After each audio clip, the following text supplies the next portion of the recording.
Olá pessoal, muito boa tarde. Meu nome é Daniel Lafayette, estou aqui gravando mais um vídeo sobre operações de shopping center. Primeiramente, eu gostaria de agradecer a todos que vêm acompanhando o canal, dando contribuições valiosas do ponto de vista técnico, né, dos assuntos, do ponto de vista técnico envolvendo a parte oratória. Confesso que meu primeiro objetivo com esses vídeos era melhorar a oratória, melhorar a minha apresentação oral, melhorar a forma como exponho minhas ideias, mas aos poucos eu estou vendo que está levando, né, o conhecimento ou a discussão para um âmbito maior e permitindo que pessoas tenham acesso a conteúdos a que às vezes ela não tinha noção ou às vezes não era tão difundido. Então fico feliz com isso, agradeço a todos pela contribuição e peço que continuem colocando suas ideias, o que vocês pensam. Toda crítica ou todo elogio é muito bem-vindo, tá? Hoje eu vou abordar um tema que é um pouco polêmico, né? Ou seja, que gera um pouco de transtorno, né, na vida da área operacional, que são as falhas operacionais, né?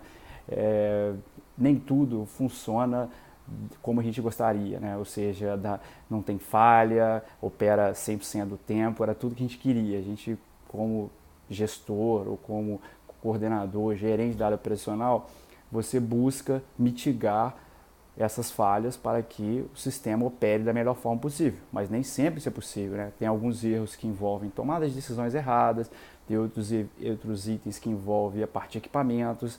Então eu acho que é um item que requer uma atenção. Hoje a minha abordagem vai ser mais as falhas de tomada de decisão, né? Ou seja, foi feito alguns contexto, né, de alguns eventos em que a tomada de decisão influenciou diretamente na operação. Então o primeiro objetivo é isso. Eu vou dividir aí de acordo com os cargos que eu fui exercendo em shopping center, e vou colocar desde o nível de estagiário até o nível de gerente de operações os erros e o que isso gerou, né? O primeiro deles, né, ou seja, da parte de quando eu era estagiário, o primeiro contato que eu tive foi com fazer o rateio de energia, né? E o rateio de energia, como todos sabem, ele é muito complexo porque envolve a cobrança de energia, de água potável diretamente para o lojista. Então qualquer erro ali de lançamento ou de análise gera um transtorno enorme. E quando eu comecei, a gente tinha um determinado mês que a gente avaliou lá o contexto da medição, já tinha feito o rateio, estava todo completo, e a gente avaliou e falou, pô, mas o que a gente está rateando está muito diferente da prospecção que o condomínio tinha para aquele referido mês. E a gente avaliando, falou, pô, vamos mudar esse período de medição para que o que a gente tem registrado de consumo seja próximo do que a gente colocou em orçamento condominial. E assim fizemos. Só que quando a gente altera o período de medição, a fatura que vai para o lojista altera completamente. Então nós resolvemos pegar um período maior e acabou que essa cobrança de energia foi com um valor maior, porque ela pegou mais dias para o lojista. Só que isso gera um transtorno gigantesco, né? O lojista já tinha ali uma previsão de gastos, né, com energia, com água, e de repente ele recebeu uma fatura maior que ele tinha imaginado. Então foi um caos, a gente teve que atender vários lojistas, explicar o que estava acontecendo. Então, assim, foi um erro do ponto de vista de mudança, né, da regra ao longo do caminho, que gerou um impacto direto, negativo, porque o pessoal começou a criticar, a questionar o processo de rateio. Então foi um desgaste muito grande, para tentar atingir um número, né, que tinha em orçamento. Ou seja, essa forma de atuar não funcionou, né? Ou seja, se a gente tivesse faturado como deveria ser, talvez o efeito não teria tido esse efeito negativo. Além disso, nessa minha experiência pequena como estagiário, teve eventos, por exemplo, como ligar equipamentos em tensão equivocada, né? Eu lembro muito bem quando a administração estava em obra e eu fui tentar ajudar a ligar os computadores da parte de arquitetura, e o estabilizador ele estava com a tensão de 127 e eu liguei tudo no 220, aí queimei vários equipamentos. Teve outro evento também que quando eu estava fazendo um teste do meu TCC com medidor de energia, na minha casa a tensão é 127, no shopping center era 220, e eu não chaveei a fonte, então liguei a fonte no 127, em 220, acabou queimando a fonte, aí era um transtorno, pô, já era uma situação ruim, né? Ou seja, o pessoal deve pensar, pô, como é que o engenheiro eletricista, o cara está se formando para engenharia elétrica e não verifica a tensão do equipamento, né? Não está atenado a isso, não conseguiu perceber essa diferença, aí no primeiro caso deixou algumas pessoas com algum tempo ocioso, porque queimou equipamentos que deveriam ser trocados, então atrasou o trabalho de outras pessoas, e no segundo momento ele perde um pouco de credibilidade no trabalho do ponto de vista de operação. Fala, pô, o cara não sabe nem ligar o negócio. Então, são erros que levam a gente a tomar mais cuidado, né? Ou seja, de verificar certinho a forma de ligar, a tensão correta, se está tudo ok para você fazer o acionamento de equipamento simples, não é nada complicado, né? Ou seja, ligar um estabilizador na tomada não é nada difícil, qualquer pessoa pode fazer, mas não custa nada checar a tensão de operação. E depois, quando eu virei coordenador de operações, eu tive outros desafios, né? A falha operacional mais crítica que eu tive nessa fase de coordenação foi quando a gente estava fazendo a manutenção do gerador a diesel de emergência durante o funcionamento do shopping. Fomos fazer alguns testes, simular algumas coisas, e o gerador partiu e assumiu a carga do shopping, então derrubou, era só emergência, era só iluminação, então desarmou todas as lojas que estavam no shopping, ficaram desarmadas, que a chave comutou, só que o gerador soltou uma peça lateral da carcaça dele e a gente não conseguia pará-lo, ele ficou disparado e a carga não voltava, né? E aí, pô, veio meu gerente e falou, pô, que bagunça é essa, o que vocês estão arrumando aí, gente? O shopping funcionando, vocês fazendo teste dessa magnitude. Por fim, a gente conseguiu ver a peça no chão, que tinha soltado uma molinha, a gente conseguiu desativar o gerador, comutar a carga de volta para o shopping, mas shopping center é complicado, né? Esses poucos minutos que você ali deixou algumas lojas sem energia gera um desgaste, um transtorno muito grande, né? Então, a lição que ficou foi: tome sempre cuidado, né? Tem alguns testes que infelizmente não podem ser feitos com shopping em operação. Você leva um nível de risco sem necessidade nenhuma para a operação. Tem coisas que a gente precisa testar com o shopping funcionando, só que tem outras que a gente consegue fazer com o shopping desligado.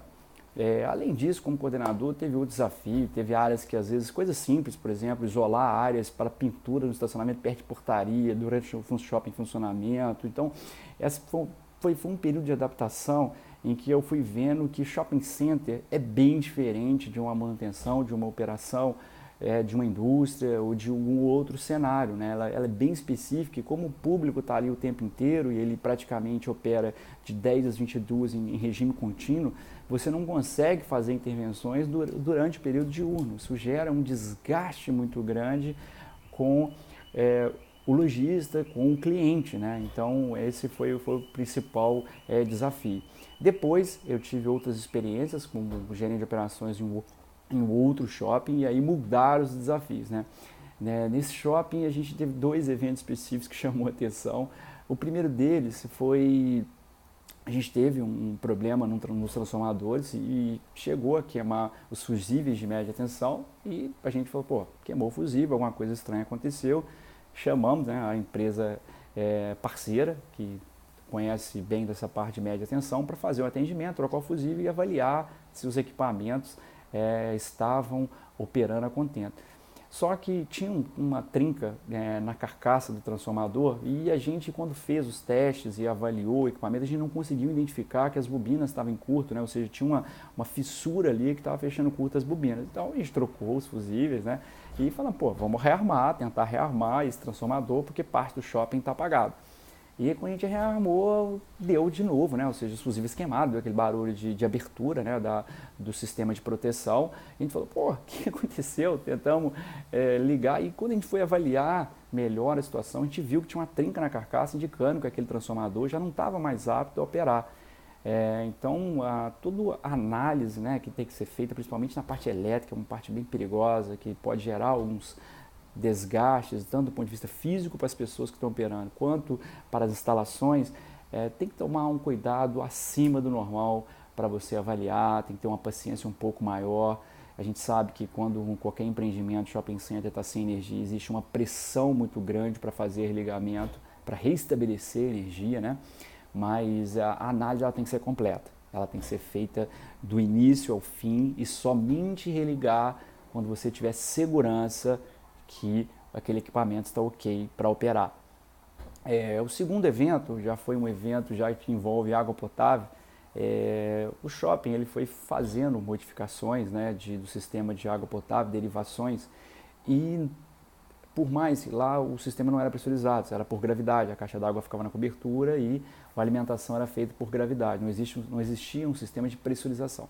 Só que como teve muitas ramificações, na parte ali do primeiro piso, tinham muitos quiosques e o pessoal não teve o cuidado de dimensionar certinho a quantidade de água para cada quiosque quando eles ligavam ao mesmo tempo. E a gente tinha um problema de fornecimento. Às vezes, quando mais de um quiosque abria a torneira, você sabe. Então a gente falou o quê? Vamos pressurizar a linha primeiro, em vez de redimensionar a rede, que vai ser um custo, às vezes, um pouco maior. Ok. A gente foi pressurizar a rede. Pressurizamos, com a pressão, a gente viu, colocamos lá uma pressão de, se eu não me engano, acho que era 1 quilo. E não teve um efeito, né, muito direto assim. A gente falou, pô, vamos subir um pouco essa pressão para a gente ver. Só que o dia que eu fui fazer esse teste de aumentar a pressão, foi por volta de 8 horas da manhã, já tinha algumas operações do shopping em funcionamento e a gente fez, levou-se essa pressão, só que o seguinte, a gente estava no 4º piso do shopping, né, ou seja, e quando eu subi essa pressão, as lojas que estavam próximas, algumas lojas, as conexões não estavam bem fixadas e houve um alagamento, né, na época de um salão de beleza, que gerou um transtorno enorme, vazou água em lojas embaixo, então foi um transtorno gigante, né, que poderia ter sido evitado se a gente fizesse, às vezes, um teste um pouco mais escalonado, né, pressurizasse primeiro o sistema principal, abrisse os registros individuais mais devagar. Então, essa mudança de operação, seja qualquer área, seja elétrica, água potável, você tem que tomar muito cuidado na hora de implementá-la, né? Porque isso pode gerar um impacto, às vezes, negativo na operação. Nessa minha última vivência, como que eu estou vivendo agora, como gerente de operações, teve alguns casos também de erro de tomada de decisão, né? O que foi o erro? Teve um certo domingo, o shopping estava operando normal, e a concessionária cessou, né, o fornecimento de energia nas linhas principal e reserva. Então o shopping ficou completamente escuro, o gerador do shopping de emergência assumiu o shopping e a gente tinha um gerador parrudo de que seguraria o shopping todo. Eu falei, pô, deixa eu ver o que aconteceu, porque o gerador principal de emergência não entrou. E não me preocupei com o gerador, ou não é que não me preocupei, pedi à equipe de elétrica, que era um eletricista de plantão, para poder dar acompanhamento ao gerador de emergência e fui tentar partir o outro, que era o gerador maior, que era o da GE. Fiquei lá, gastei 1 hora, a bomba de água não entrava, eu tentei forçar um pouquinho a bomba de água para dar um tec para ver se ela estava travada e não consegui. Só que quando eu fui dar atenção para o gerador de emergência, o nível de diesel já estava muito baixo, então teve vários problemas. Por quê? Eu fiquei com medo, primeiro, de a gente ter problema de queima de bomba de diesel, de ter outros transtornos nos geradores, e a gente teve que sair correndo para comprar diesel para repor, porque o volume que estava não daria para suportar por um maior tempo. Só que o que aconteceu? Antes do diesel chegar, eu já tive que desligar o gerador, porque o nível de diesel já estava no mínimo. Então, ou seja, eu tive um transtorno muito grande em manter o shopping desligado por um período. Então, teve um erro de tomar a decisão de prioridade. Eu podia ter priorizado que estava funcionando o gerador grande. A gente já sabia que várias vezes ele não funcionou. E, do ponto de vista preventivo, de fazer um diagnóstico, ou seja, a gente tinha diesel no gerador, mas não estava com volume suficiente para suportar 3, 4 horas de falta de energia, né? Ou seja, falhamos no planejamento. A gente já sabia que ia ter um domingo com grandes chuvas, porque o Índio Guru, que a gente já tinha sido alertado que estava previsto um volume de chuva muito grande, mas a gente não tomou ações efetivas que mitigassem esse erro, né? Então, assim, teve uma falha do ponto de vista de tomada de decisão. Além disso, teve, por exemplo, casos que a gente, lojas, livrarias, que foi entrar no shopping e pediu uma sobrecarga de laje acima do que a gente está acostumado, né? Geralmente o shopping trabalha com 300 kg por metro quadrado e a livraria pediu 500. Então aí eu falei, pô, envolveu a analista estrutural do shopping. Falei, ó, é o seguinte, a livraria está querendo entrar, ela está querendo 500 kg por metro quadrado, só que eu não mencionei a área que ela entraria. Pô, a análise estrutural falou, não, tranquilo, a gente consegue fazer, a gente já faz os apoios na viga, a gente consegue estruturar. Quando eu fui informar para ele onde que era a área, depois de contrato, está tudo assinado com a livraria, ele falou assim, mas peraí, essa área aqui é uma área de palco, uma área de casa de show, as vigas protegidas são gigantescas, como é que a gente vai, não tem como a gente fazer reforço ou vai ser muito oneroso e prejudicial para a casa de show fazer um reforço estrutural para a gente atender os 500 quilos. Eu falei, pronto, e agora? Complicou. Como é que eu vou virar agora para o cara da livraria e falar, não, você não tem a sobrecarga que você pediu para operar o seu empreendimento. E aí começou todo um jogo de cintura, de tentar avaliar. Graças a Deus a loja dele, como era muito grande, a gente conseguiu pegar um estoque um pouco menor para colocar esse 500 kg por metro quadrado, que era apoiado numa viga do shopping, e reduziu, né, essa área de estoque do lojista, e como a loja dele era muito grande, conseguimos atender. Mas houve uma falha de planejamento clara, que quando fiz a consulta, poderia ter abrangido um leque um pouco maior, de ter colocado a área certinho, a gente ter feito uma avaliação mais completa antes de tomar uma decisão, né? Antes de fazer um veredito de que a operação é válida para aquele espaço, que vai funcionar. Pô, pessoal, era esta a mensagem que eu queria passar para vocês. Tomem cuidado na questão de tomar decisões, principalmente dependendo do cargo que vocês tiverem. Avaliem com carinho, vejam os impactos. A gente sabe da pressão do dia a dia, que às vezes a gente precisa tomar uma decisão mais enérgica e mais rápida, mas avaliem com carinho, tomem cuidado, pensem no dia de amanhã, vejam os impactos, envolvam mais pessoas para ajudar você nessa tomada de decisão.